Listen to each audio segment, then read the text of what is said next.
একজন প্রবাসী দেশে আসার আগে 1 বছর ধরে প্ল্যান করে আগামী ঈদে দেশে যাব। টিকিট কিনুম,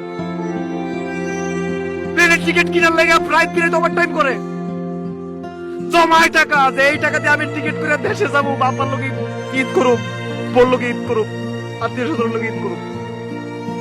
আবার ফিরার সময় চিন্তা করে এই টাকা দেয়া তুলুম, রাত দিন 24 ঘন্টা খাইটা এই টাকা তোলা লাগবে আমার।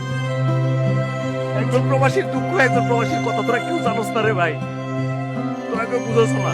একজন প্রবাসী তো করে গিফট করে, একটা সাবান দিলে কো সাবান আনছো, একটা শ্যাম্পু দিলে কো শ্যাম্পু আনছো। কয়জনের লেগে ফোন আনুক ভাই ক, একটা ফোনের দাম কত তুই ক, কয়জনের লেগে ফোন কিনবো একটা প্রবাসী? ইচ্ছা করে না সবাই ফোন দিতে, শুনলে তো একটা গিফট দেই তো নাকি তো করে। সবাই প্রবাসীর দিকে চায়া থাকোস, দামি দামি ফোন আনবো প্রবাসী। তোর কথা যদি না শুনতাম